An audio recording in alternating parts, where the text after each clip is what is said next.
તો મહુવા નગરપાલિકા દ્વારા ભર બપોરે ટ્રેક્ટરથી કરવામાં આવેલી સફાઈ કામગીરીને લઈને વિપક્ષે ભારે આક્ષેપો કર્યા છે। ગાંધીબાગ અને વાંસી તળાવ રોડ વિસ્તારમાં સફાઈ દરમિયાન ધૂળની ડમરીઓ ઉડતા રાહદારીઓ અને દુકાનદારો ભારે મુશ્કેલીનો સામનો કરવો પડ્યો હતો। નગરપાલિકામાં આયુષ્યમાન કાર્ડની કામગીરી ચાલી રહી હતી ત્યારે જ સફાઈ કામગીરીને લઈને વિવાદ સર્જાયો છે। મહુવા નગરપાલિકાની અંદર હંમેશા ઉલટી ગંગા જ વહેતી હોય છે। જે કામ રાત્રિના સમયે કરે, કારણ કે ત્યારે પબ્લિકની અવર જવર હોતી નથી અને વ્યવસ્થિત સફાઈ થતી હોય છે, એ સફાઈ રાત્રે કરવાની બદલે ભર બપોરે દિવસે કરવામાં આવી રહી છે, જેના કારણે ચારેકોર ધૂળની ડમરીઓ ઉડે છે અને લોકોને હાલવા ચાલવામાં પરેશાની થાય છે, શ્વાસમાં પણ રચકણ જાય છે, જેના લીધે ફેફસા અને શ્વાસના રોગ થવાની શક્યતા વધે છે।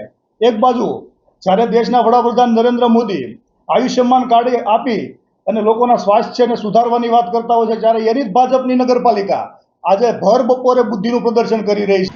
તો સફાઈ અભિયાનની ખાસ જરૂર છે। છેલ્લા ઘણા દિવસથી સફાઈ થતી નથી। રોજ સવારના પોરમાં ઘણા દિવસથી મહુવાની અંદર અસ્વસ્થતા છે, કચરાના ઢગલા પડ્યા છે, લોકો જાતે સફાઈ કરી રહ્યા છે અને આ લોકો જ્યારે સફાઈ કરવા નીકળે છે મોટા મોટા મશીન લઈને, તો દુકાનો જ્યારે ખુલી જાય છે, બજાર ખુલે છે, ત્યારે લોકો ધૂળ ઉડાડ નીકળે છે મશીન મોટા, એ મશીનમાંથી ધૂળ ઉડે, દુકાનદાર જે હોય છે, રાહતદાર હોય છે અને મોટું નુકસાન આવે છે। ઘણા લોકોને અલગ અલગ બધી તકલીફ હોય, શ્વાસની તકલીફ હોય, શરીર ઘણી બધી તકલીફો હોય છે, આનાથી મોટું નુકસાન છે। હા, સફાઈ કરે, સવારે વહેલા આવે અથવા રાત્રે દરમિયાન સફાઈ કરે મશીનથી, સમય છે જ તે આપણે વહેલી સવાર છે, રાત છે, એ સમય દરમિયાન નગરપાલિકા મોટા મશીન લઈને ધૂળ કાઢતી હોય તો બહુ સારું કહેવાય।